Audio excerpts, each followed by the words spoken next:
Mbote lisusu bandeko nanga, bino bandeko oyangai, masolo na depuis à l'élo le 1er juillet 2021. Le mois de juin, ici.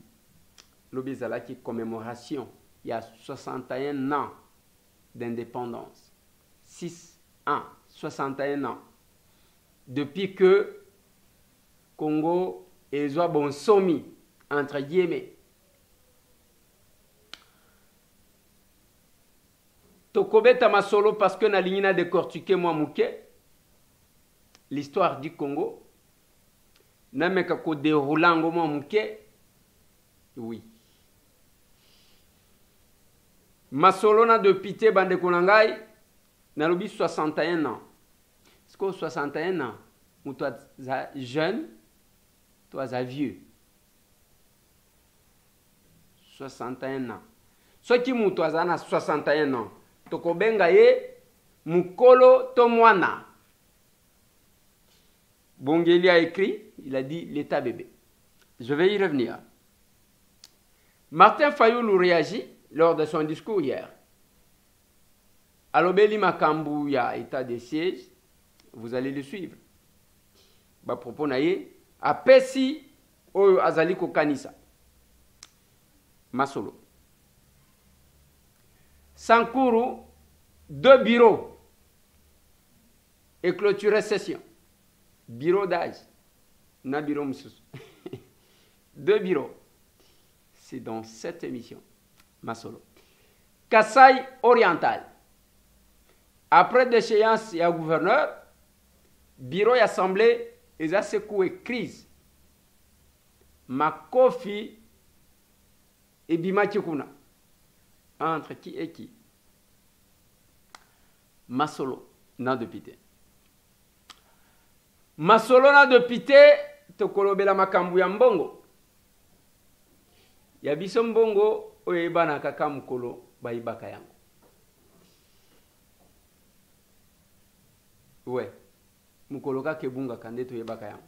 Ce qui est ali, le pays n'a pas d'argent. Le pays n'a pas d'argent. Le pays n'a pas d'argent. Maintenant, le pays n'a pas d'argent. Qu'est-ce qu'on vole? Baïbaka moupepe. 61 ans. Après. Tokomiwapi. Je commence l'émission par 2 messages. Yamatanga. Yaliboso ezalaki dese ya papa Rémi Wabikulu. Ce papa-là est parti. Rémi Wabikulu azalaki papa papa Jean-Jacques Wabikulu, qui était mon voisin et qui était devenu un frère pour moi. Et papa Jean-Jacques Wabikulu a tikaki une veuve qui s'appelle Maman Odile et des orphelins. Et cette dame, Maman Odile, c'est parmi les membres et staff Nanga. Après la disparition de son mari, Nangonga Oyo Tozalaki Kokanisate, c'est son beau-père, le papa de son mari, qui vient de nous quitter hier, le 30. Ma condoléance le plus attristée, Maman Odile, Nabana Nyonso. Courage, et Zanzela, Bissonyoso, nous sommes obligés à kokende. Ata soki lelo tokoti ko regretter parce que pas sur na mutema ya ba être cher ko bungi sabango. Mais Bissonyoso nzela na biso yango wana. Olinga te, on passera par là. Et ça c'est Dieu qui a voulu ainsi. Et loko esili saka mayele ya banganga. Ya banganga mayele. Liwa. Il n'y a que lui-même Dieu qui connaît. Deuxième communiqué nécrologique, c'est la disparition d'une grande dame. Peut-être que vous l'avez connue, peut-être que vous ne l'avez pas connue, mais moi je l'ai connue. Mais peut-être aussi, elle s'appelle Madame Tatière Lusamba. Maman Tatière Thatcher Lusamba, c'est une dame de fer. Était une dame de fer. Basi o bazelaka ko réclamer parité te pendant que Nangonga Bitumba bango bakotala bakosala manzaka. Nalobi boy. Ezana basi bazelaka babenga bango ke boya to réclamer parité. Mais quand les autres osent, ya ko poussana te azo sala manzaka. Je le dis toujours, ce qui est sérieux dans la vie, le sérieux est qu'on couvrir la vie. Et chacun a un ndoto alinga azalakanang. Ndoto wane zayani, ya mtu azotala.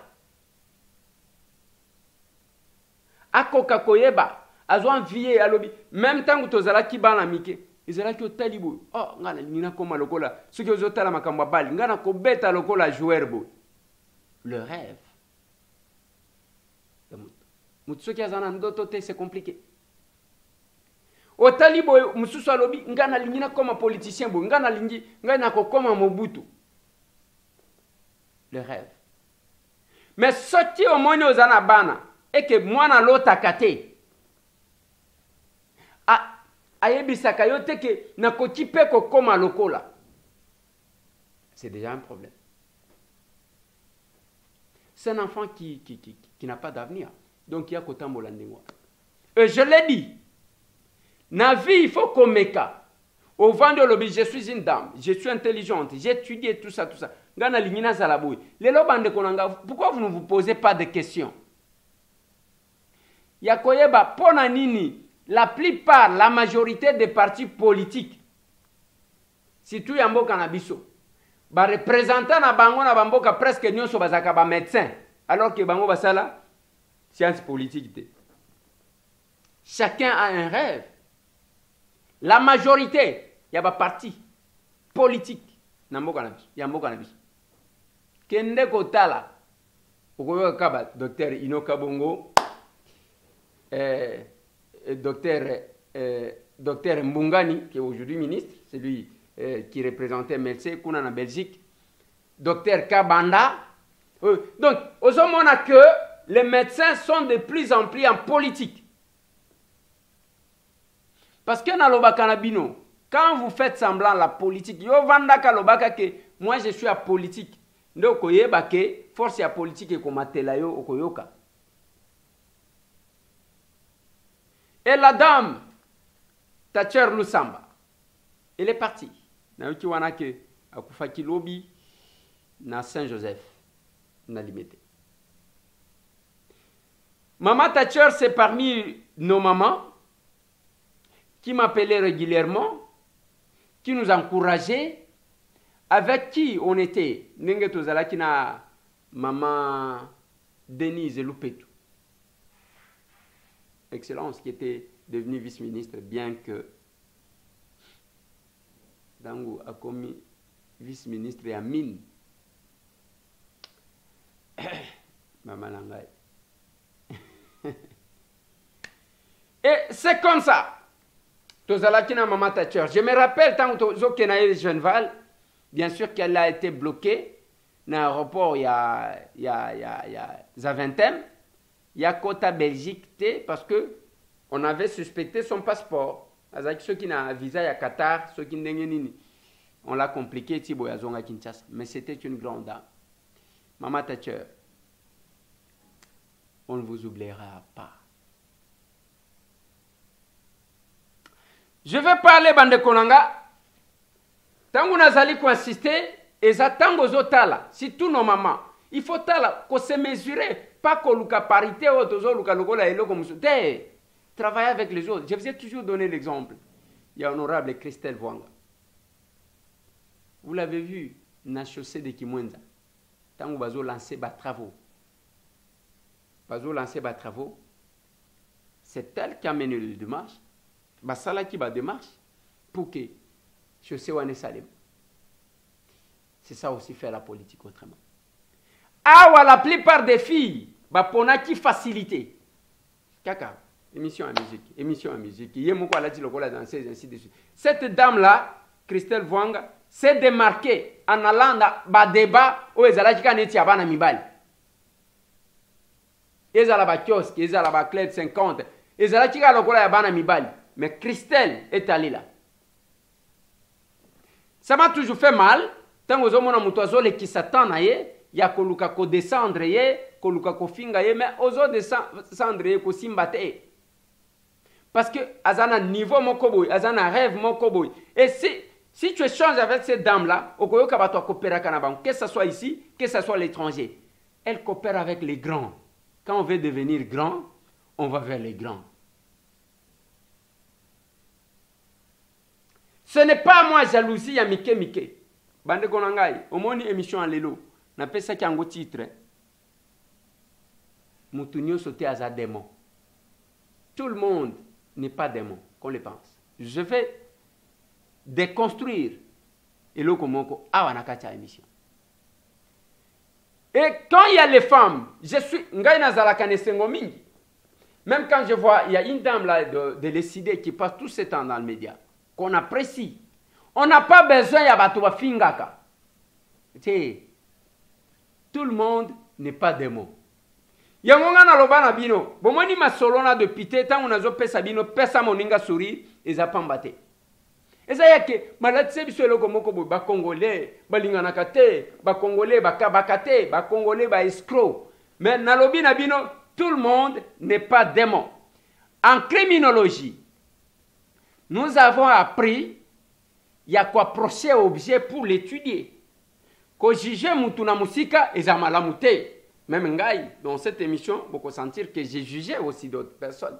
Na musika, na taxé bango, na lobi bazama be, mais quelque part là, au comment on c'est que on a zaki comme on n'est pas mutuan, ezayangote. Il ne faut pas juger bato à travers les réseaux sociaux. Dès que va poster loko yo wana ko commenter, yo ke nakabi loko ndengo. Est-ce que vous avez déjà approché la personne pour na oyeba? Il y a quelques jours, 2-3 jours, je crois, quelqu'un me dit, Namoni Mutumoko, Azo Leka, Azo Loba, Azo Finga yo, Alobi Yamutu Soki, Forma yo. Nalobi, oui, ça c'est très bien. On est bien, il faut Mutua Loba Nengwana. Mais il fallait que les journalistes lui posent 3 petites questions. Au recrutant M. Tambwe Wapi, Yomoko Zalaki occupé. Fonction nini pona o recruter ye au format ye na domaine nini ya musique ou bien ya politique yo moko za na niveau nini dans ce domaine là et puis au recruter ye na nani après ye au format li susu banani. C'est ça. Dès qu'on tourne mutu nengo na cause za la bloquer parce que les gens ont cette culture des mensonges. C'est là que j'ai dit. Tout le monde n'est pas démon. Ceux qui sont aventuriers, les menteurs, tous les Congolais ne sont pas de menteurs. Nathalie Sabino, que ce n'est pas parce que j'ai quelqu'un de ma famille qui est personne avec handicap que j'ai cherché peut-être une solidarité à mon malheur. Non. Je dis tout simplement que tous ceux qui ont avec handicap, ce n'est pas parce que yo mutu ya mobimba oleki na sainteté. Nzambe nda sala kama kambuna ye na ndenga lingi. Mutu wana za démonté. Mutu wana za mabete. Mutu wana zaka circonstance ya vie er moko azalaki kotambola kwei. Er moko azalaki komona azomona lisusu te. C'est ça bande konanga. Je vis une jolie dame qui vient jusqu'aujourd'hui. Il y a une dame une maman qui supportait la dame. Azaki na Canada. Ailleurs, bon, Azaki, apparemment, qui cherchait par où se débarrasser d'elle. Allez, Amoni,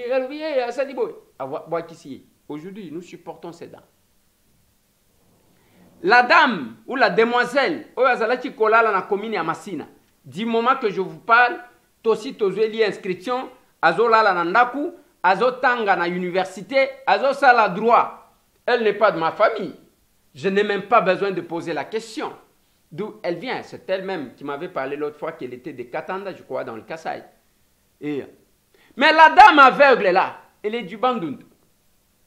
cette jolie dame. Alors, il y a comme on attend, aboti mwana ne aliboso, amonaka mwana na ye kitoko. Le reste, amonaka bangote. Et ça, bah, circonstance à vie. Ce n'est pas par rapport à ma soumou, mon kobo et moutoisala. Ça peut aussi m'arriver. Ça peut aussi vous arriver.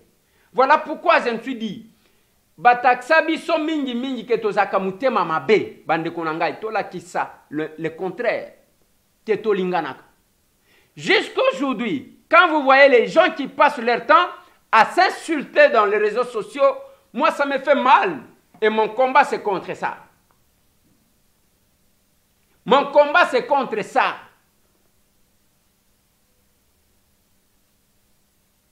Mon combat c'est contre les mensonges. Je vous ai dit, quand quelqu'un vous dit, Eliezer, au format Eliezer, wapi. D'abord, ceux qui ont dit que yo format Eliezer, d'accord. Mais il y en a Eliezer, ceux qui battent beau. Ceux qui battent kakabou. Ceux qui, au salimois, études comparatives, voilà, problème. Au moment où on a cas de difficulté. Tout ça, là, parcours, oh, j'ai toujours relaté mon parcours. Nalobaka yango tous les jours. Que presse n'a bandana RTIV. Mais avant presse, j'ai été enseignant. J'ai été directeur des écoles. Na commis na presse. Non. J'ai été enseignant. J'ai été directeur des écoles. Na koti na makamba foni. Na yeko koma na presse. Eh ben, je suis là. C'est ça mon parcours. Nous sommes là. C'est ça le parcours d'un homme. Je ne cache rien. Lelo awa na Kinshasa nazana bana ngana tangisa. Bazalia awa na kin. Balia bana ngana tangisa. Benga citoyen maître. Et jusqu'à aujourd'hui, nazo tanga classe. Parce que tala kaka ba villageois. Je vais commencer à ajouter parce que ma vie, c'est un parcours que nous allons développer. Mais mon objectif, ezayate ke boye bangai, nazomi kumisate. Problème nanga ezaya que, qu'est-ce que nous pouvons faire pour nous changer l'image au beba ya ba Congolais. Congolais akabakate, Congolais zakana souci yande konayete, Congolais kofinga na bango, Congolais balingana kate. Alors c'est ça, tous les jours. Ndekonanga Mpangi qui m'entend, qui m'écoute na Milouze, Richard.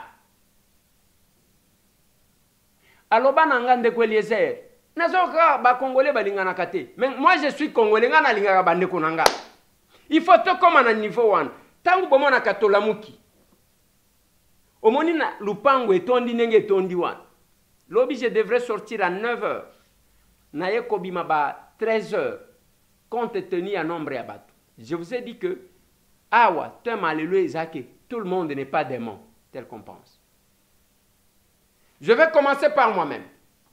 Na échange nanga, depuis que j'ai vu quelques personnes avec handicap qui m'ont attaqué, ngai na lobby, c'est madame la ministre déléguée Ndem Toatindi Bango. Lobby, j'ai reçu parmi les personnes avec handicap, ngana yambaka. Ngana solo la kana bango bien. Bayeko talanga pona matanga na zwaki. Bapesi nga mo enveloppe nenge bokomona wana. Mais bokolanda tangu tozo solola na bango balobi te ya kotinda batute ozomonele na musika il faut bokutana. Non, quelque part là atanga imoko. Je me suis dit OK, peut-être que j'ai jugé la dame sur base ya d'émotion, ya batu oyo bakendaki peut-être nexé des ailes parce que le lot, il y a les gens qui insultent les autres au nom du chef de l'État alors que le chef de l'État n'est même pas dedans. Ça peut aussi arriver. Je me suis dit, OK, je comprends. Nakokaki, image, ongana za kinango, il y a cette dame-là, kobanda lobi tango to discuter na ba maman wana, je commence à voir image msous. Tout le monde n'est pas démon. Je vous propose un extrait, il y a échange na biso. Boye ina biso awa to likanisi ou bien loko nini memi biso awa. toye kokabola mawa na papa Eliezer na ndenge ozwaki matanga ya grand frère akufaki malgré ça tozwaki yango en retard yango na organisation na biso ya nzango tomitalaki na basonge na biso tobi te tokende okabola mawa na papa honorable po ye mpe akabolaka mawa na biso lokola ye azwi problème ou bien likama ya liwa ya ndeko na ye yango mpe toye kokabola mawa na yo eloko ememi biso awa nde yango wana boye kokabola mawa yango ezala ata ozwaki matanga ti oui, mais mawa yango ezala wapi tokabolaka deja yango papa po bino bokosaka nga makoki na biso yango wana nafongola to nafongola te nafongola to nafongola te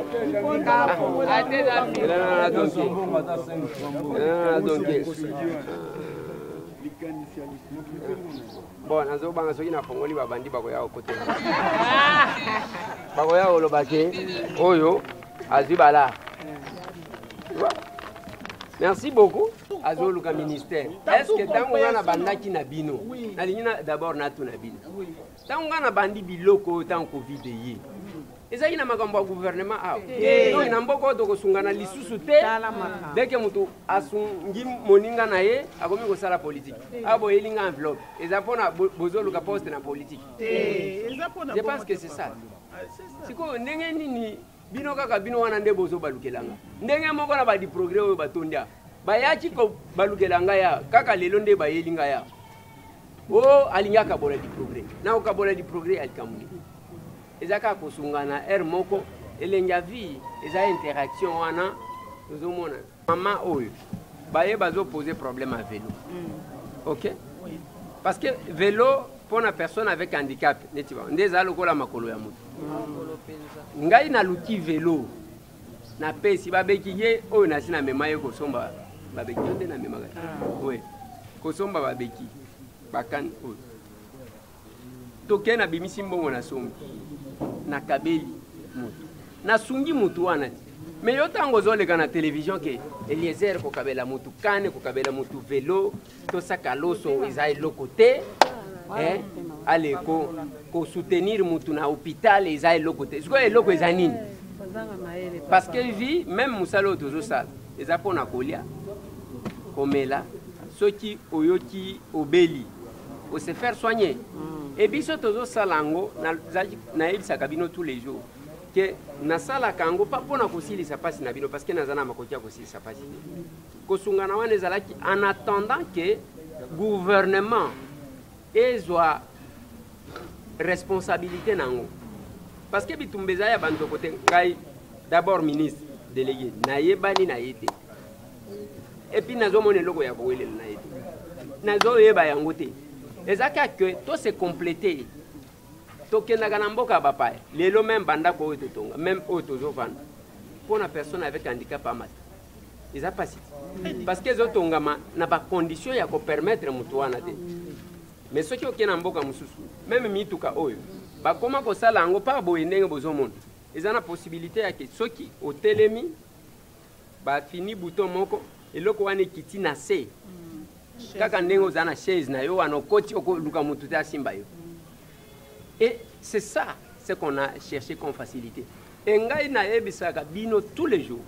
Démarche na ngai soki mukolo bako yokela kangai basali nde pasi na bino ici. Démarche na ngai ezalaka nini? To instaurer système ya quota.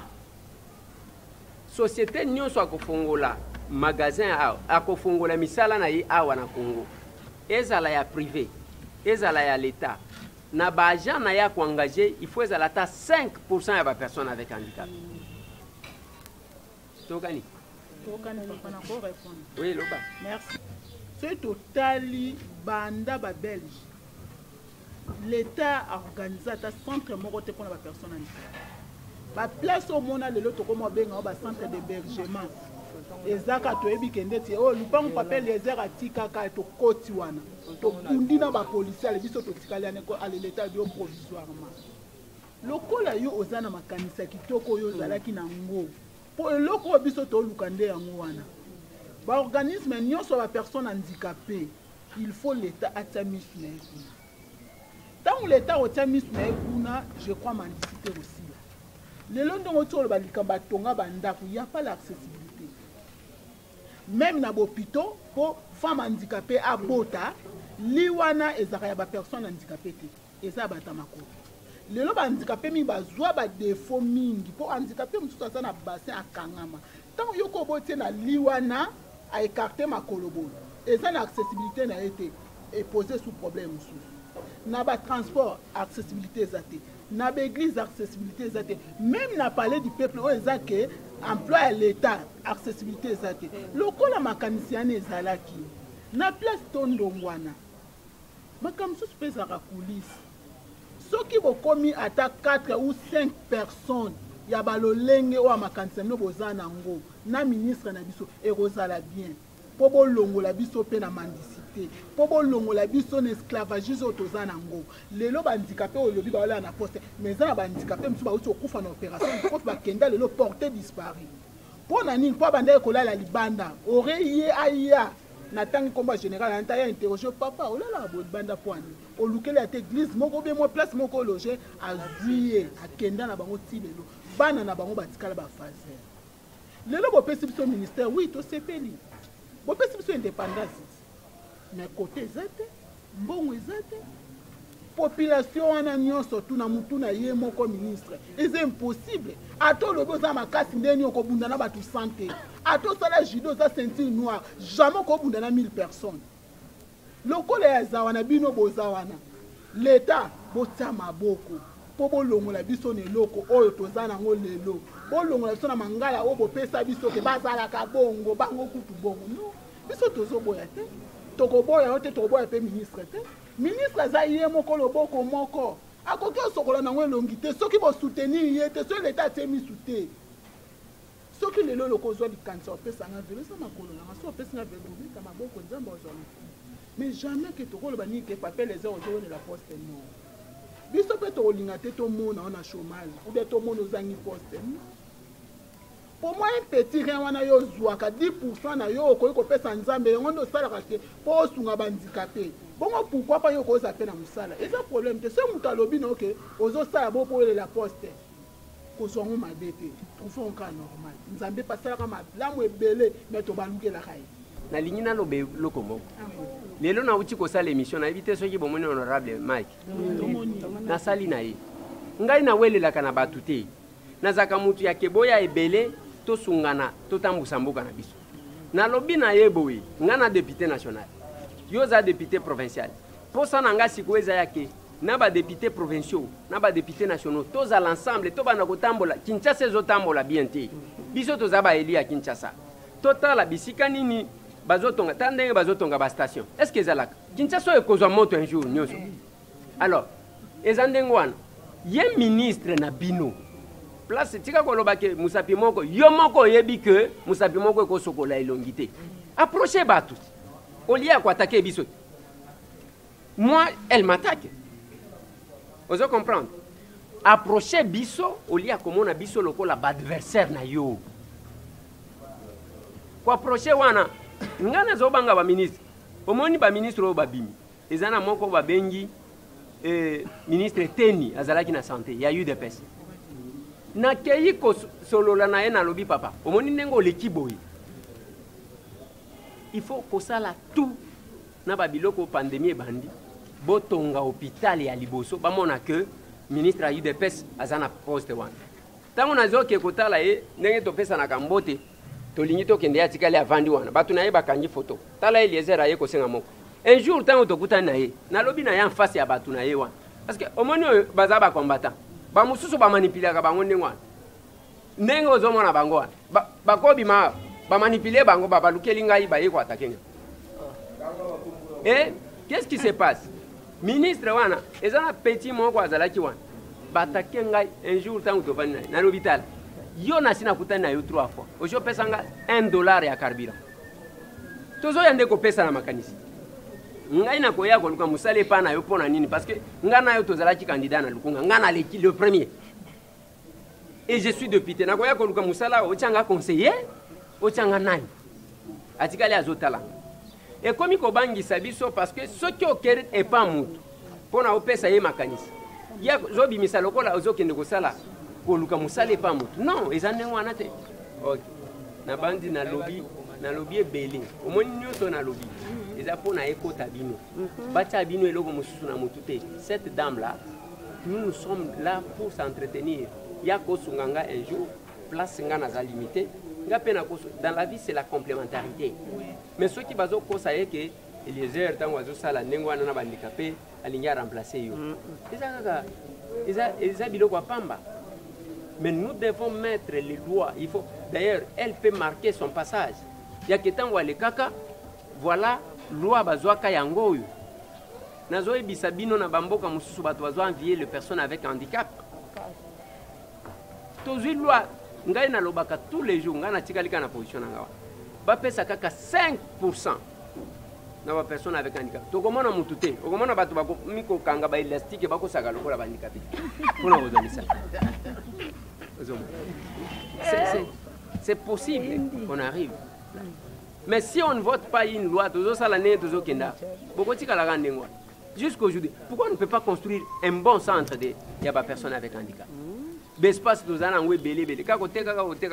On peut construire un centre moko ya malam à côté de cette classe. Mais ça coûte quoi construire un centre en face? Botier libango école, botier maternité, botier hôpital, ainsi de suite. Moutou a se déplacer juste à côté, même ceux qui boluki, juste à côté, boluki libango pour aménager un espace ya wenzenaba. Ça coûte quoi? Tout ça l'État peut faire. Mbongo ezo zanga na mboka o te batu ne bazo kosa batu. Parce que loko bota ka mbongo eza mutu. Voilà. Na silicite. Merci. Ministre de l'Éducation a un problème. Il y a un problème. Il y a l'avocat. Jamais. Il y a l'avocat. Il y a personne handicapée. Jamais maman ministre a un problème. Mais est-ce qu'on a un tinda qui va tout finir? Au maman, ce qui est collier bien. À coquille tinda muto il y a un groupe de gens. Mais tu travailles dans le cabinet. Non. Voilà. Ezalaki shonde ngwana ngana zokoka koyebisa ba nazo linga kaka na convaincre bango ke yende mtu atindaki bango pe ba lobiyete mtu atindaki. Donc quelque part là, tout le monde n'est pas démon. L'image que moi j'avais de la dame et l'image qu'on vient de me présenter, je ne l'ai jamais rencontrée. Nana kutana na été. Même pas une fois. Mais l'image qu'on vient de me montrer, je comprends que donc o ngana zalaki na ngwe ko zala ya mabe, zokande mtu azande mususu. Tout le monde n'est pas démon. La déconstruction. J'ai fait l'émission à conseiller principal et à chef de l'État, Marcelin Bilomba. L'homme y a procès à 100 jours en même temps. Parmi les vedettes, il y a 100 jours. Tant que solo la manière dont il a vanté, Kitebi, je vous propose de suivre. Je ne suis pas là pour faire des éloges dans Kitebi. Mais je dis ce que j'ai vu. Ngai soki mutu na moni oza na ba qualité, je reconnais. En toute sincérité. En toute sincérité, quelle que soit l'origine na yo. Okay. En toute sincérité, je reconnais ma capacité intellectuelle et l'expertise ya mutu wana. Je les reconnais. Je ne peux pas les nier. Mais le fait que a bani ko bloquer bandako bato, on va se foutre bani ngote. Bato na ba siekelié. C'est comme ça bani ko noyer. Et tant que publier des documents, soi-disant pour dire que Kitebi a ça exposé présidence, il y a eu des titres qui yango. Mais pourquoi je m'insurge dans le combat Kitebi? C'est parce que ça qu'on incriminé et que j'ai suivi ce monsieur pendant 1 an, je ne le connaissais pas avant, je n'ai aucune relation. Et d'ailleurs, honorable député, yo sola kama kamunangai. Oyebakanga? Non. De la même manière, je reconnais en Kitebi une expertise. Ce qui a réglé ma camo avant est à l'ingati. Mais Oyongana Yebi, de ce que j'ai fait avec lui pendant cette période de négociation, je reconnais ces qualités-là. Mais écoutez, permettez-moi de reconnaître qualité à Moutou, dans les Cambo, dans Monique, nous sommes tous un peu de la même lignée. C'est un économiste. Pourquoi ne pas reconnaître? C'est pourquoi je m'insurge, pourquoi parce qu'on noyé et brouillé. Je ne fais pas l'apologie de Jekitebi, loin de là. Je suis en train de défendre un projet. Je suis membre de la commission mixte qui va négocier pendant 1 an. Alors, Moussa Dosali pendant 1 an et qu'il y a maille. Moi, je ne fais pas de ça. C'est à ce titre-là que je m'insurge. Je suis le conseiller des chefs de l'État, puisqu'Azaki est en mouvement. Combien de fois je n'ai pas dit au chef de l'État? Moi, je l'ai dit. Chef de l'État, mon taux de travail, sa manière de travailler, moi j'apprécie. Moi j'apprécie l'excellence. Je l'ai dit. Voilà. Quel que soit Mituna Nanga, maintenant je me pose la question. Kabila Lobaka, qui n'avait pas 15 personnes capables de l'aider. Lobaka, il n'avait pas 7 personnes capables de l'aider, s'il en avait 15. Mais, lelo, batu nyonso ya Kabila, régime ya Kabila, biso batu tozalaki na opposition. Biso batu tozalaki kobunda, tozalaki kozwa batu nyonso na saki moko, wo. C'est-à-dire, batu nyonso oyo batravailla na Kabila, ce sont des démons. Batu il faut koboma, batu il faut kosala mabe. C'est comme ça que les gens vont dire, biso toko pendre bino, toko sala bo. Donc, c'est comme pour dire que parmi les gens qui ont travaillé avec Kabila, ata mutu manko te bango nyonso baza ba démon. Donc, une décision sans règle d'exception. Sans exception. Nyonso etikali ndengwa. Mais Awa Marcelin Bilomba n'est pas n'importe qui. Conseiller principal et chef de l'État. Parmi les radicaux de la présidence, c'est Marcelin Bilomba. Alors, bité, ce monsieur-là, j'ai travaillé avec lui pendant 1 année, je vois en lui, ainsi de suite. A comme même avocat na ya lobby, bako bouger yete. Bande konangai. Toti kaka ko juger batu musika. Même moi-même, l'image que j'avais de Kitebi, ko bandaka to sali émission, moi respect côté. Donc ce monsieur-là, et cause à la kaka, à kotaji kaka na nzungu amabe, c'est parmi les gens qui peuvent faire changer les choses. Je l'ai dit sur base, je n'ai jamais rencontré Kitebi.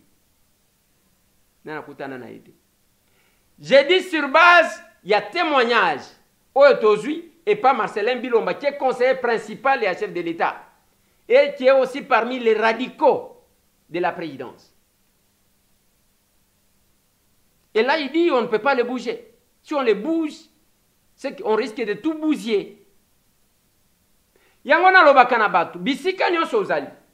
Il ne faut pas kokota na nzungu ya batu nyonso. Tout le monde sait comme cherche à faire l'exception. Et biso batambwe, nous travaillons sur base des exceptions, faire la différence. Voilà pourquoi nous avons dit faire la politique autrement. Et ça slogan tene na moni batu bakomi ko copier yangote.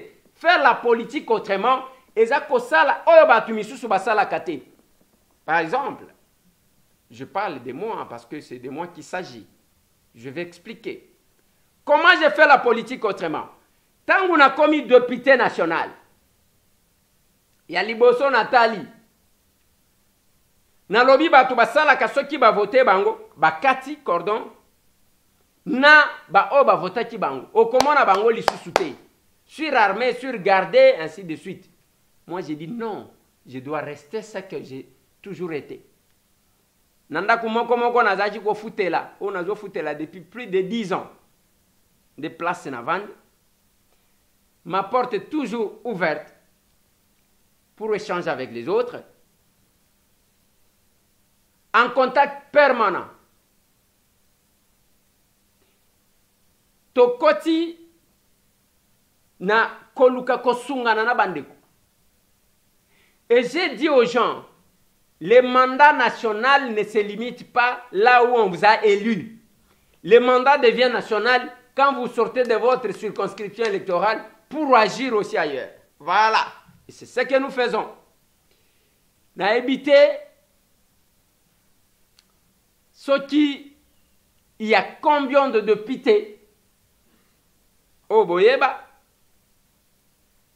qui ont travaillé sur, ou qui travaillent, ou qui ont travaillé, parce que je parle du passé, sur l'étendue de la République. Nazaki ko saluer l'actuel ministre.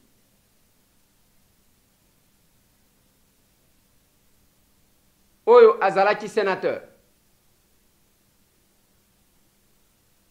que j'ai vu aussi se déployer sur toute l'étendue de la République. Alors que Yabima sénateur, je crois, n'a pas. Mais il s'est déployé. Quand le mandat est national, on se comporte en conséquence.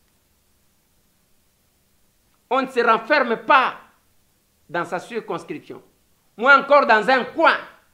Quand le mandat est national, on agit sur toute l'étendue de la République. On n'a pas assez de moyens, certes, mais la volonté de faire quelque chose. Nakomi koyoka posa ya kozala candidat na Ariwara. Wana collègue nanga. Akoyoka mabe. Mbote na bino tu bokolanda biso na radio Simba. Kuna na Ariwara. Mbote na ba o bakolanda biso na Sed Media. Na Mwena bitu Wanjanja. Ba o bakolanda biso na radio Soleil. Nous sommes à Tchofa dans la province de la Lomami. Bande konanga bakolanda nga na Kati pe Libanda. Ba o bazana Songololo. Tozaka ka pembeni na Congo central. Na pesi mbote na bandeko bakolanda nga na Yakoma. Bao bazana Kibombo. Bandeko bazana Salamabila. Mbote bisika bozwa. Masolo na de pité. Il faut toi jisaka bandeko nanga kolongwa nanu carcan. Ya biso nous ressortissants de. Mais quand vous agissez au-delà, ça makambu ya nous ressortissants de. Le nous là, c'est ce qui vous suit dans le cabinet. Cabinet comme il faut changer, mes problèmes, et comme il mais ce n'est pas possible. Et je dis toujours aux gens, l'intelligence n'est pas ce qu'on prétend connaître. Intelligence, c'est la capacité de résoudre les problèmes. La capacité, il y a qu'à résoudre. Si il y a les eaux résoudre, il y a comme côté. Nayoki kaka awa. Nayoki ba Congolais, yo kanenga bazo swana. Yo kosaka nangate. Tala nenga lo baka français mabe. Yo kosaka nangate. Tala nenga koma ka français mabe. C'est ça le débat. Le problème n'est pas ya koma français mabe to malamu. Ya koloba français mabe to malamu. C'est un débat ya bana mikeo wana. Ils ont débat ya bana mike. Les Français étudient en français. Les Anglais étudient en anglais. Biso, il faut apprendre à respecter Batu, surtout biso ba villageois. Okola, ozolo ba munoko mususu. Osaline tozo mata obakisi mususu. Parce que na mboka, ceux qui ozana mboka, ozana munoko zolo. Na province wana ezana munoko elobamaka. Il faut apprendre koyeba munoko wana. O mati parmi les 4 langues nationales o tozana. O mati wana il faut loba lingala. Parce que lingala ezala lokola likolo ya ba langue nationale mine o tozana ngo parce que c'est eza munoko zolo ba na capitale. O bakisi wana eko bakisa français. Tala parcours. Mais yo tikali wana, j'ai même entendu les pays africains comment ils se disputent, les anglophones, les francophones, j'ai dit tabamsus. Le débat n'est pas ce niveau. Français na yo ya kitoko. Kokomana koloba ya kitoko. Et apporter nini na Congo. Et résoudre quel problème. Et c'est ça le problème. Tout le monde n'est pas des mots. Même dans la diaspora, eza batu nyonso tende bazo fingisa ba famille na bango. Eza batu nyonso tende bazo longola bilamba. Eza batu nyonso tende bazana mitu edoka. Eza batu nyonso tende te. Eza batu nyonso te. Il y a les valeurs. Docteur Joël Ngoïs Chiso. Na Caroline. Encore félicitations. Félicitations parce que il faut qu'obimisa ba valeur musus. Ezipa buzoba oerenya. C'est possible. Ngana lobaka na bino, mutwandi melangai aboya ngai. Problème ezate. Nous avons toujours les initiatives. Nous sommes allés en guerre contre Bouzoba dans le média par rapport à oyo ezalaki kaka musique oyo lobi wera oyo lobi jibe oyo lobi tokei en guerre et nous avons vécu. Aujourd'hui, c'est tout le monde qui cherche à faire une émission politique. Presque. Ezalaki ka mutakala ya oyo ebimie oyo saliboy oyo saliboy oyo ebimie oyo mais c'est pas possible. C'est pas possible. Mboka mobimba yango. Oyo lobi tala ngai na lati boy oyo non, kolata na yo qu'est-ce que ça porte aux autres? Il ne faut pas tozala lokola bamboka mususu oto ebi balinga komona mutu ya mbongo te un homme riche bango il faut bango nyonso tu bayi na ye soki ozwi mbongo donc yo komi mutu alibabe il faut bayi na yo non ezandenge wana te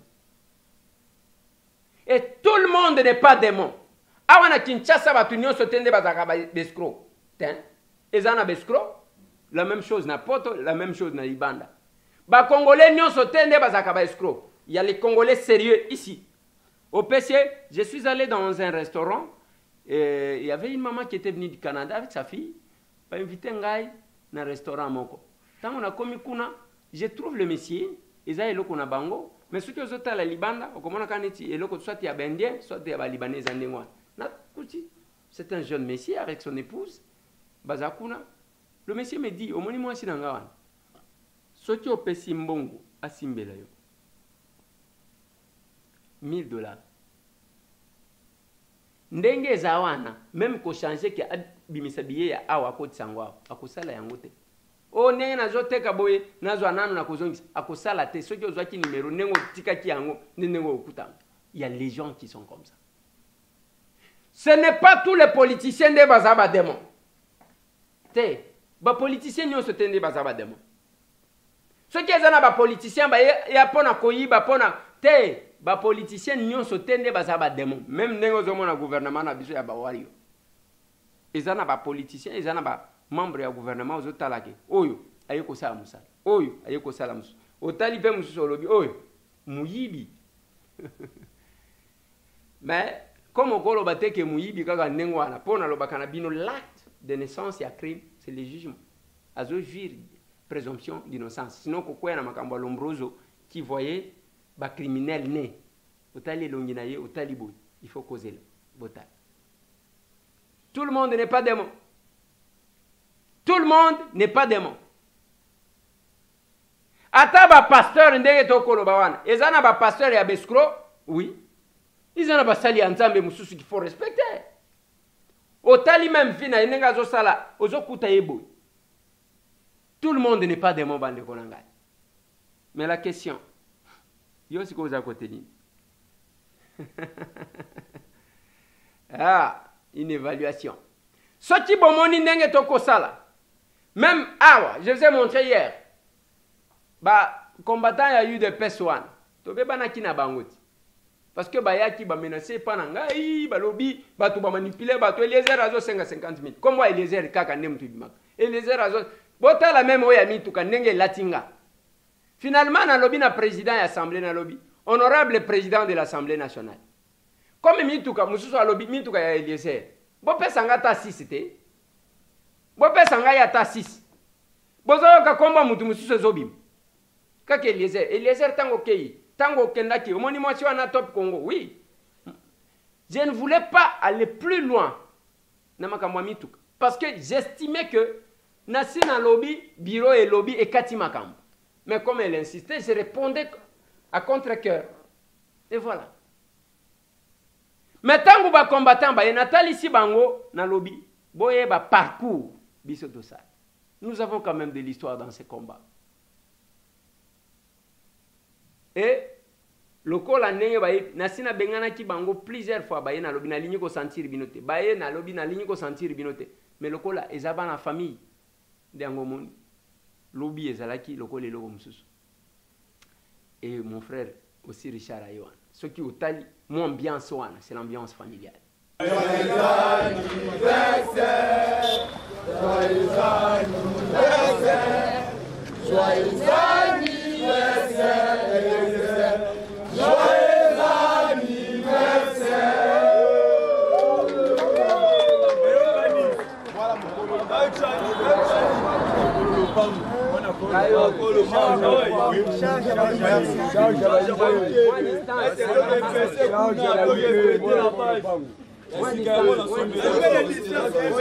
Moi, 500 $, on fêtait la base d'avant.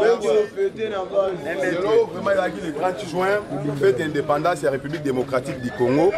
Nous avons CP là qui y a des choses de souhaiter non bah Congolais nyonso. Joyeuse fête d'indépendance na bon côté nyonso bazali, to CP là na bango elongo, to yepe alléluia qui pe mbotama ya honorable Eliezer Tambwe.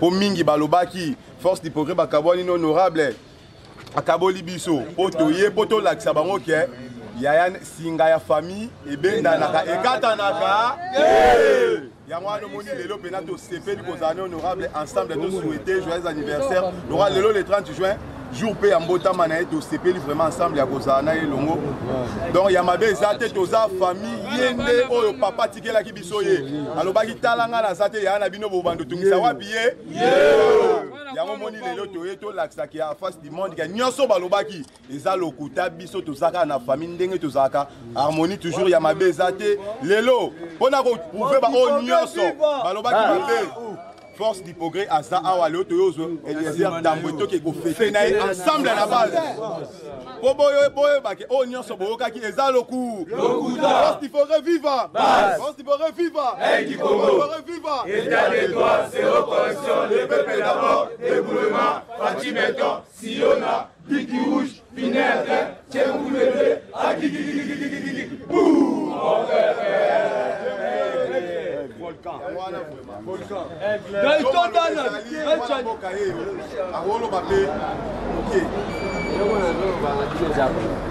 D'abord, merci pour le passage Nabino. Moyen se déplacer Zati. Pour nani moyen à déplacer. Mukolo muso bokoya kozwangai donc kende base. Problème ezati zanda kuna biso boité. Parce que il faut na sila na ba oyo et puis bomoni Richard ayi tozaki na rendez-vous ya kobima depuis 9h.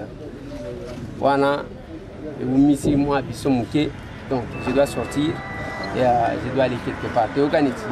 Alors, pour patienter moi muke, vous voyez la bino transport et puis to kosala moi programme na ba journée na cause à la libre bongo de petit. Merci. Et conseil na kopé sabino yango. Omoni tozana famille moko. Bozo kanga. Bozo kanga ba mususu bazana ba. Tozana famille moko. Et loko esala kanga mabe. Eza ya kebitumba oyo to uti nango musika. Mais bakoya kaka boye babaluki ba manipuler quelques-uns d'entre vous ba tourner contre biso. Wana za malamuté. Wana za malamuté parce que ngana bino toyebani. Boete. Oui. Bayaki ko kale ba député na palais du peuple n'entrée. Ba député bazalaki ko kimanga na kimata na kita. Parce que za ndenge nanga. Oui. Toza ba combattant, il faut qu'on éviter que parmi ba combattants ba banda ko manipuler ba tumususu diabo eleki. Effectivement. Toyokaniti. Oui. Il ne faut pas que koya na diabo. Et cause à la malam. Toyokaniti. Oui. OK. Faut patienter moi. Tanga outimi kili ya poto, ça dit soko tala kapenda image ya Ibembe ya Etienne Tshisekedi na Belgique. Moto asala musala wana yeyo. Moto akanga photo ya Etienne Tshisekedi oyo monyere egumbami boye yeyo. Lelo bakoli histoire bakomi na sima ekomi keno nga za masa ya président. Nga za conseiller ya premier. Osala ka nini? Mwana mboka Richard Kopai, mutatika Belgique aya kobunda komba. Je me rappelle ton melaka gaz na yo na marche à liboso ya ba chrétien na Saint-Pierre na Kasavubu. Pembeni ya espace stade 24 trésor zozo. Date ya lelo. D'abord le s'est présenté Richard Kopai, patron à EDTV, to photocopie, to lipasa na yo. Oui, merci d'abord Fofana. Richard Kopai, personnalité politique, cadre à IDPS. Merci. Date ya lelo attaqué acteur politique, tout le monde a salaka politique, tout le monde a engagé dans la politique. Ils ont le belaoni, et surtout congolais. Date à lelo, ils ont date moko toko bosanangote. C'est ils ont date moko sacré.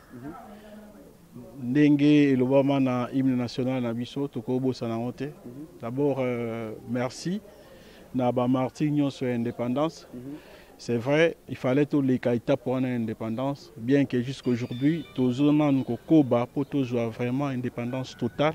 Na o Italie bongo mboka na biso Congo parce que kino lelo ba prédateur baza toujours combat na ba étape pour to gagner la bataille wana ba bataille mususu ezali to continuer yango ti mukolo oyo to kozwa victoire finale. Merci Koyoka yo. Bilongo ozomona oyo, moi je me rappelle les jours oyo bimisaka image ya Etienne Tshisekedi na permanence. Moto akisa biso pende ba organiser matanga wana ezayo. Comment la reconnaissance bazala nango toujours na bino oyo bato babanda lit. Banda ba seda teti na suka. Bazomona bino libanda elongo pe na bango. Pouvoir a eu de père senga lo ba ifale senga ki force de progrès bazana premier front. Mais ndenge président Kena Goma, bato ba yebi ba sali makambo bango ye. Bandima ko kufa pona couleur UDPS. Bandima ko kufa pona kolata moniere. Mais lelo na yo na bango bozali banda. Emo. Non, koza libanda c'est trop dur. Biso nyonso na biso na bango tozali banda te to na pouvoir. Ba na kati ya pouvoir, na kati ya armée, ba soldat nyonso bazalaka na fonction te. Ils en ont sans fonction pe bazalaka, mais au fur et à mesure ba oza ba fonction. Mais biso nyonso na bango toza ba lieutenant pe ba généraux ya pouvoir o mutako wanga nango azate bango nyonso ne bazawana bazali ba tu oyo baza ko se reconnaître dans ta régime o. Le problème ezali ezan des fonctions ezwa mina nute pona bango patience et gozala makamunyo surtout et ko bonga na ndenge oyo esengeli. Donc voilà bandeko oyo babundi bitumbana bango eza déjà reconnu data lelo oyo le 30 juin. Tant que nous commémorer yango, ils en a battu babundaga ebele. Bao nyoso bakitaka na le 4 janvier 59 pour na ko bunda contre ba Belge. Bango nyoso ba exercer kate. Mais tant que tu penses na bango nyoso ba martyr. Tant que tu féliciter ba martyr a ko pesa ngo merci. Bango nyoso ba komanga ba ministre te. Bango nyoso ba komanga ba DGT. Bango nyonso bakomaka bisiko bakomaka te mais le kumu eza ya bango. D'abord to bundaka pona bolingo ya mboka. Tango za ko bunda pona bolingo ya mboka. Etienne Tshisekedi c'est vrai a exercer ça avant mais tango se décida ki abunda pona bolingo ya Congo pona ko libérer Congo atikali kozwa ko komana ebonga te. Mais kasi kombo Etienne Tshisekedi na mboka o mutu mongo otikala bosa nango azate. C'est vrai à exercer quand on a bazaka ministre, bazaka ambassadeur et tout, mais après tant on s'est décidé à Kabolana mon bout na ma gestion naie à tikala kalisusu kokoma na bisiko et sengela quitté parce que il continue à lutter. Donc lit to bundango d'abord pour na bolingo ya mboka. Ba poste, ba fonction et yaka. Mais liboso parce que mutu mon côté na kati na bango nyonso nenga temi awa mutu akobeta to kenga na benga na kati saka e combat. Mutu na conscience na alamukaka un jour abina bimi libanda pona ndo bundela mboka. Et puis bitumba on to bundaka deux fois au revanda boepe au kanisi au lobby ah non na lembi fonatika mais force à kotika ils ala raté. Ils ont prouvé que non même na yomoko au se contrôler te o baraté le roni tinda nga na bundela mboka wana. Le roni tinda nga na za libanda parce que ils ali appel. Ils ont appel, ils ont nettement vocation moko boyo mutu akeisango mutu akomi boy ndenge moko na babunde la mboka. Ils ont makambu oyo ezo sala manakati ya mokili mobimba. Bandeko déjà o ibele toza moko bitumbe ozala ke un jour ba oyo pe ba koyaki atama plaque moko ba poser yango quelque part en mémoire de mort pour la nation. Tout bandeko na biso bazika na kati ya permanence. Ebele ba o bazika tozalaka na bango na veille tozalaka na yo tokoti na ibaka susu tant tokoti na kati ya permanence na les 19 ans na tongo to solo ina bukasa to silisi to bimi to zwinzela na tongo ba benga biso ke bukasa batumbie na moto. Donc c'est comme ça ils a vocation ils a appel force ya koboya ezate parce que biso bando futa batike na futi billet na uti poto na a pona ko manifester. Anda oyele loko msute marche ezaki le 19 na koma a le 17 na longwe na futi ticket na ngasa ba réservation pona ya manifestation le 19 a tant na mona ke bitumbo nazo sala na niveau il y a Europe na niveau il y a diaspora to komi na suka cycle to baluki nous se senga biso to ça na diaspora to salaki il faut qu'on quitte là sur le terrain to kitaki na terrain to salaki yango donc mutu mon côté a na forcément quelqu'un ka lobake non na kei na tiki na soko kei o tiki c'est que oyela ki mangamo msu bitumba mboka eza makambo ebele il faut pas to kendra na on ke ba o ba zui tete pouvoir eza ya biso eza ya biso ngai na betaka tolo naza kolo pouvoir ngane naza boy pouvoir ro izanga donc makambo mususu wana ba considération mususu ça vient après. Merci. Un mot na bando ya bandundu pe na diaspora koto outi na moni o aonde koye wana abimi comme d'habitude ndenga sololaka toujours na bato.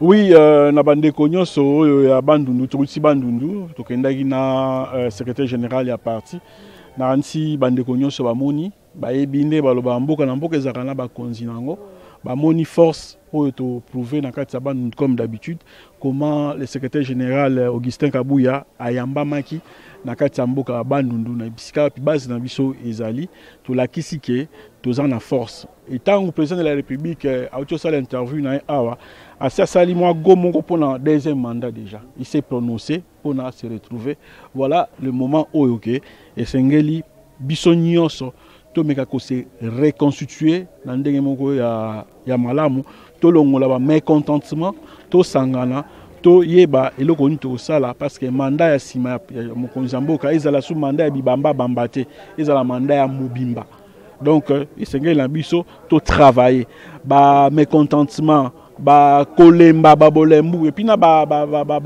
hiérarchie à parti to fonctionner na façon ya ko benga bandeko nyonso to sala mangamuna ndenge oyo esengeli parce que mandat oyo so pe bandeko belé ça se retrouver libanda c'est parce que ezaki ya bibamba bamba ya kizobazo bandamba liputo zu banda liputo zu bosangisi mais siko to yingi to joie liputa ya mobimba mbalo ekoya toyeba kosala nango tolingi so tosala nango chemise biso kaka so tosala nango abakosi biso kaka so tosala nango costume pantalon biso kaka parce que bibamba bamba eza difficile pour koyeba kosala nango eko pasuka pa pamba donc pour le moment to luka ndenge ni toko travailler pour mandat de 2023 tozala nango mobimba c'est-à-dire to UDPC zwa ba institution nyonso ekoki kozwa elongo na ba allié na ye pona tozala na force réelle parce que awa tozalaki na force réalité tozalaki na makambo oyo esengeli.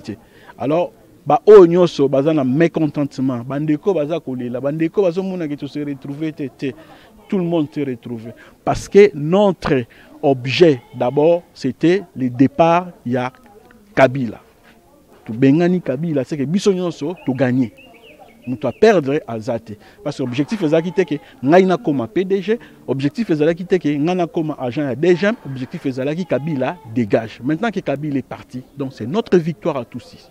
Donc mutu nyonso aibake azwa victoire. Comme il est là les raté ko yima kate parce que bitumba na yo ezaki na valeur et loko bandai ko luka o juyango. Maintenant, tu es comment tu travailles pour tout tikala na politique mbala na tamo ko mulai to za ebele. Tout tikala na politique tam mulai to se préparer. Et puis bande ko ebele pe to senga ke to zo pe moi ba formation mususu o esengeli na biso to e ba ko diriger mboka na biso na ndenge oyo esengeli. Donc tout tika ko lela franchement tout tika ko lela to serrer encore ba coude de façon que lobby toujours pouvoir mobimba na parlement nyonso na sénat wapi ba bisika nyonso na ba province parce que lelo oh surtout ba province nyonso ba tuku to akosala muso ba zamba to IDPS nyonso ba ozwa misala to mobenga ba allié ba zwi misala to benga ba to muso ba zwi misala parce que siko total na ata ambassade de mon côté IDPS est géré jusqu'aujourd'hui. Ba entreprise à l'état nyonso toza na on monté ba biloko nyonso toza na monté voilà tout ça et tout récupérer biloko et puis tout ça biso nyonso voilà. Merci Wanezaki Richard Kopai. Voilà, on a besoin d'harmonie eza ko so na télé lo ne tozolo na Sankour deux bureaux et clôturer session bureau d'âge et clôturer session to éviter session ni yango bakangi un autre d'hôpital zolo bate ba dissoudre parce que ko so na leki. Mais bande konanga, tant que vous allez qui sont perdants. D'abord vous-même, parce que bokozala na discours nini auprès des électeurs ngai oyo nazoya candidat na Sankuru e Papa Kasende pona ni yo motema mabe boye te eza motema mabe te Papa Kasende nazokende candidat na Sankuru j'aurai un discours mutu na mutu pe aya na discours na ye. Moi je vais au Sankuru nakozala candidat nazoya bana Sankuru bino nde boye bisangai na ya na loja na ya na katako place bokobenga ngande na koya.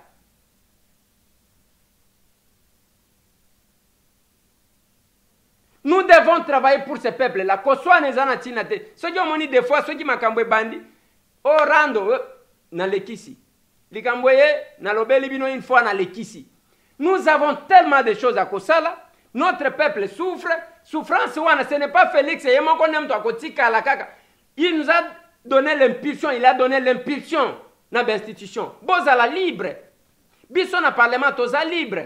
Loi d'habilitation Sénat bandimiango biso toboyi ezandengo wana côté ya Sénat bango baboya ki qu'autoriser poursuite biso t'autoriser ezandengo wana. Le chef de l'État fait ce qu'il peut faire, mais il ne fera pas tout, mon Dieu. Félix Akosala nyon sauté. Et tous ceux qui insultent au nom du chef de l'État Nazolo Banabino est allié. Ce sont les opportunistes. Et tali chef de l'État te bazo Kosabino. Botal à quel degré? J'ai dit à quelqu'un qui voulait me dire, j'ai dit papa, entre Ngaïna et Félix, qui est beaucoup plus insulté sur les réseaux sociaux. C'est le chef de l'État. C'est le chef de l'État. Ngaï basala kere moko ba la mukeli ngai. Toi na mutu na makolo tout ça. Après babosani. Mais le chef de l'État ils ami colonion soawa. Bazo fingaye. C'est parce qu'azo sala nini amabe. Il y a les gens comme ça, c'est la culture que nous devons combattre. C'est la culture que nous devons combattre. Ceux qui doivent combattre en côté, bande konangai. Vous pensez que le chef de l'État ou un magicien a salibo, a saliboté? Alors, si tel est le cas, tout le monde institution, tout le monde va député, tout le monde va sénateur, tout le monde va gouverneur, tout le monde va juge, il y a mon quoi ça la nuance. Mais c'est pas ça. Chacun doit faire quelque chose dans son secteur. Bande konangai à Sankuru. Bodosé. Et là, qu'on y a si la kate. Bozo soana kaka koswana. Quand est-ce qu'on va développer cette province-là? Je l'ai dit na bande konabiso, na mbujima ya makofi bande. Maweja longwe. On a besoin d'un gouverneur capable de travailler. Ndekonanga David Mukeba ya chikuna. Boyambia kitoko, j'ai vu. Namoni.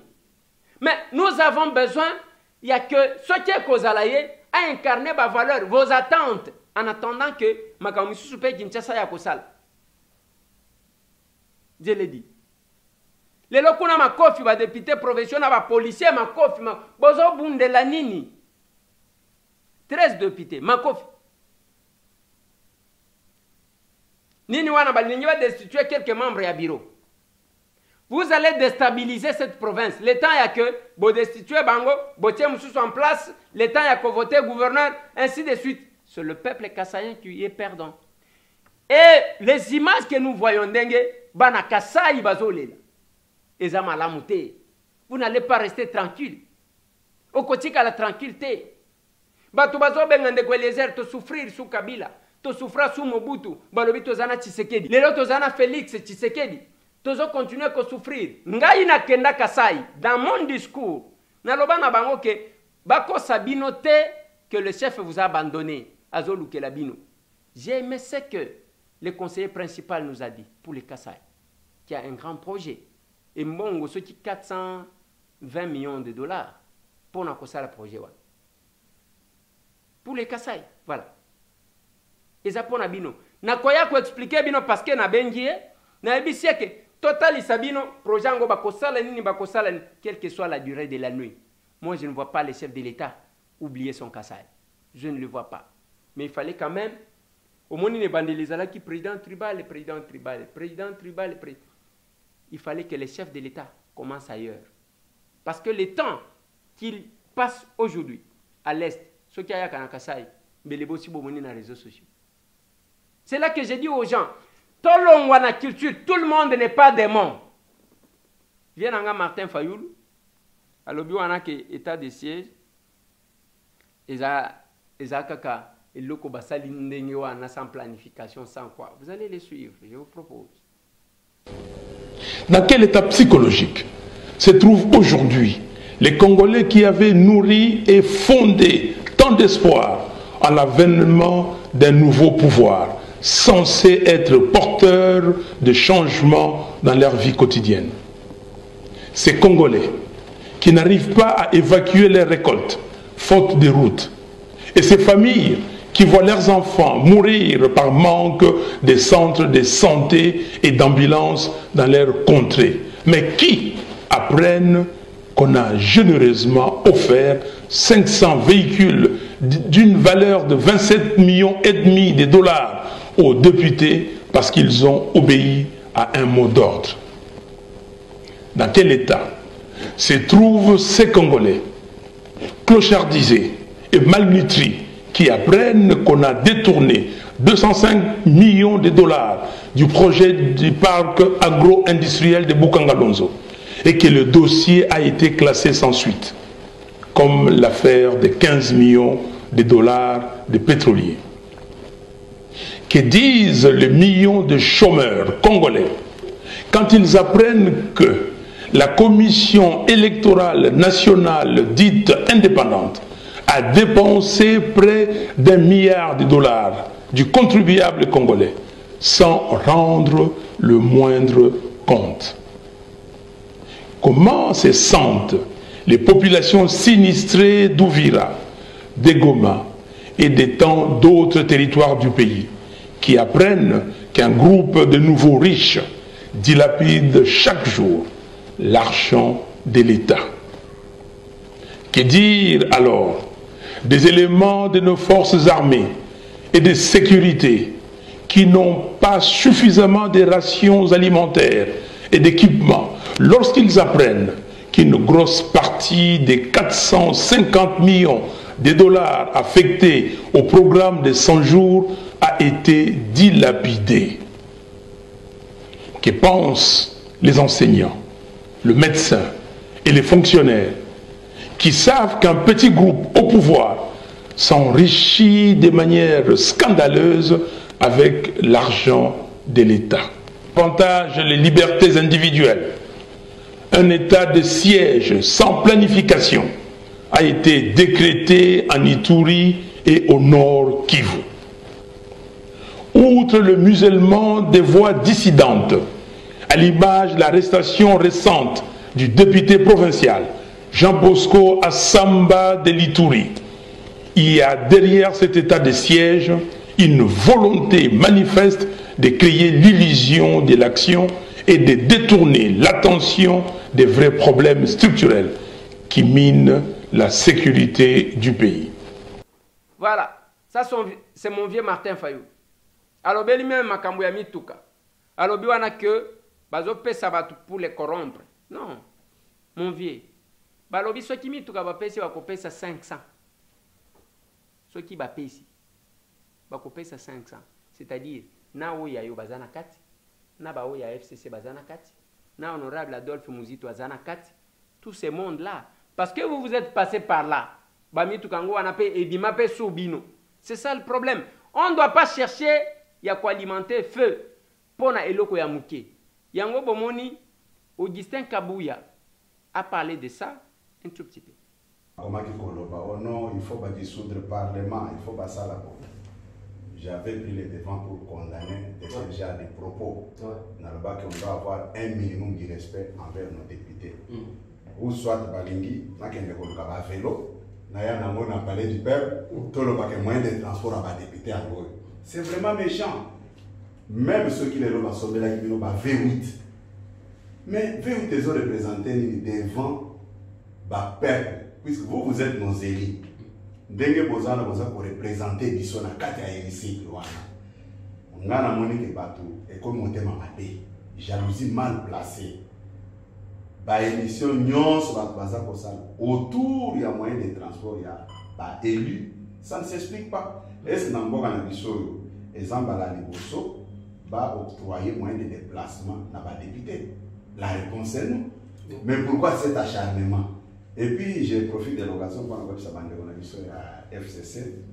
va comprendre que baye bango que peuple na biso a difficulté toyebi comment est-ce qu'ils ont pillé ces pays, comment est-ce qu'ils ont détruit le pays comme s'ils étaient dans une compétition, dans un championnat quelque part où il y a copié na koboma. D'où ça ne sert à rien, il y a Kotinda, Bitinda, va dire ceci, où le peuple souffre. Mais le peuple doit souffrir quand on a des députés. Non, c'est vraiment immoral même quand nous suivons des débats là, même si c'est fait en français ou bien en lingala. Bati Kabino, vous méritez plus que ce qu'on nous présente là. Merci. Une Jeep Hyundai représente quoi? Et ça même Jeep Yamaha japonaise, Bazotti la Moma Kele. Vous avez pris des risques pour changer dans le politique en Boka. Vous méritez plus que ça. Hein? Vous méritez plus que ça. C'est ce que je voulais vous dire que non. Mettez-vous en tête que même ceux qui passent à l'Imakelele, mais vous en avez pas tout, responsable à Maboko, Pembo, derrière, comme nous sommes là. Allez dire à tous les députés que j'ai rencontré le secrétaire général des députés qui m'a dit qu'il est derrière tous les députés, y compris même les FCC. On ne peut pas commencer à traiter les députés de cette manière-là. Comment est-ce que les étrangers peuvent nous respecter? Pour un moyen de transport, il y a des députés, on organise des émissions, mais pas toi, on a besoin de droit. Ce sont les élus. Mobutu appelle ça des députés dans l'époque, camion Toyota, na tracteur. Kabila, on a battu, on a sali.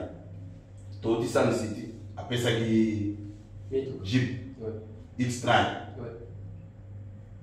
Tolekiwana, 2006, appelle ça Patrol. 2011, appelle ça Brava. Bon, ça la bakaliki la mitu kawana. Bah il va quitter la population zo souffrir. Quand on a législature oyo, il y a un lobby dans ça pour charger ko bomba ngote. Va dire à nos élus que je suis derrière et avec tout notre parti politique IDPS, nous soutenons les députés puisqu'ils ont pris les risques. Ils ont marqué leur histoire comme les 13 parlementaires. Bah, on ne peut pas falsifier cette histoire-là. C'est de la haine seulement et de la jalousie. Bah, moi, Bazaki n'attend, il y a pour changer. Dans nos politiques encore, Bazaki a Bazaki aveuglé par les biens matériels. Mais vous, vous avez pris ces risques-là. Vous méritez plus que ce qu'on présente. C'est ça. Wana malobaya Augustin Kabuya, Mkolona Kendaki, Kokuta Nanaye, to solo la moi mouké.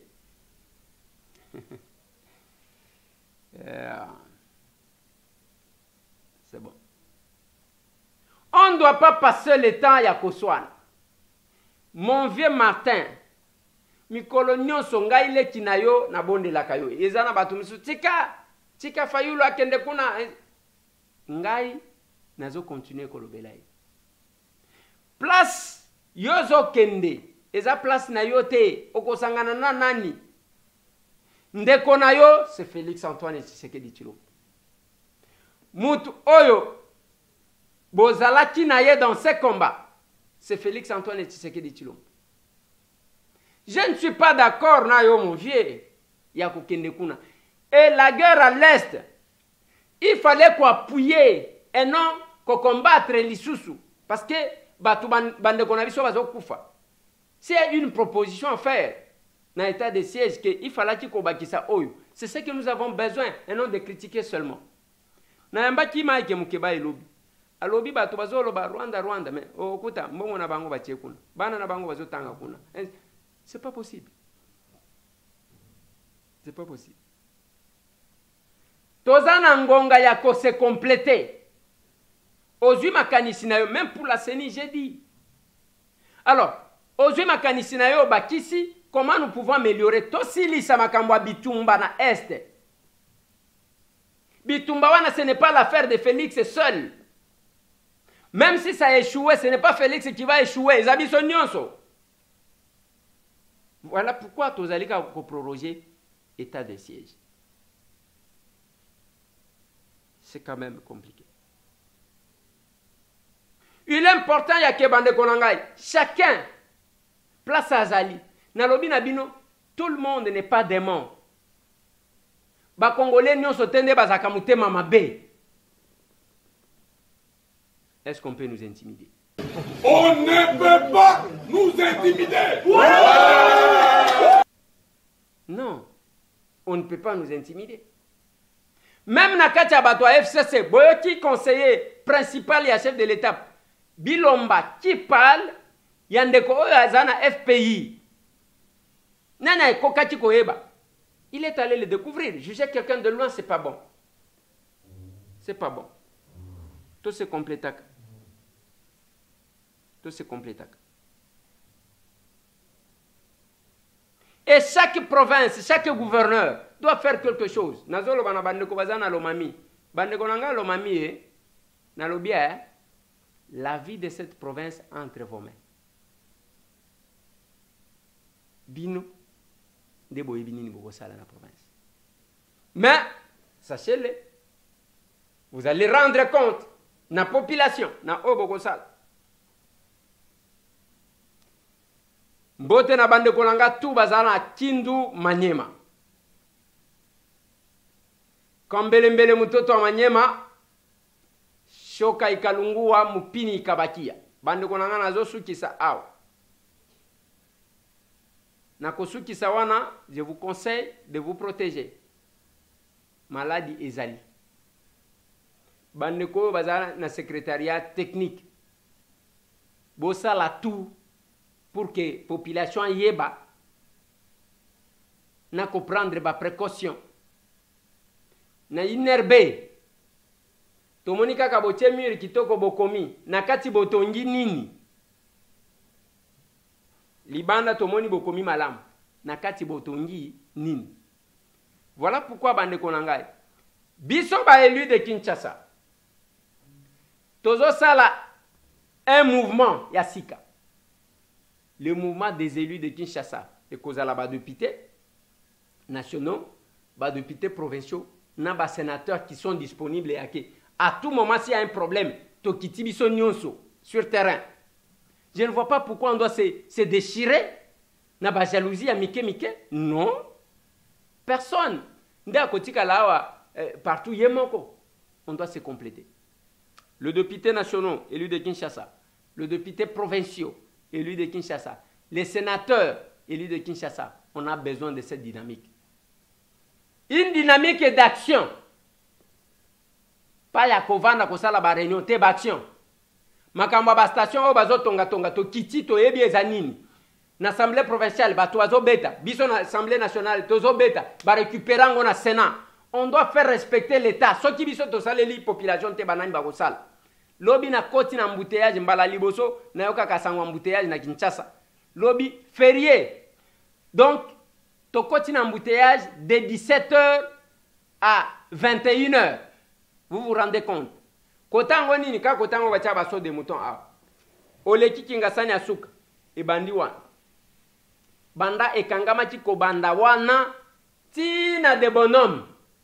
Tina de bonhomme c'est pas que oleki so de mouton fongolité. Embouteillage. Monsieur le ministre des Transports et Voies de Communication, Cheribin Okende Senga, grand frère Nanga, et honorable député, chers collègues, ça dure. Ça dure. Et Sengeli, solution Zouaman embouteillage, ça ne va pas. Mon général Sylvano Kasson, ça ne va pas. Monsieur le gouverneur Jantiningo Bilambaka, ça ne va pas. Embouteillage et l'équi. Embouteillage à modèle, c'est pas possible. J'ai fait des propositions, to critique à Kapamba, na sali proposition. Boyoke langa été. Plus 243. 998. 311. 332. Osekisinan. Tomonan.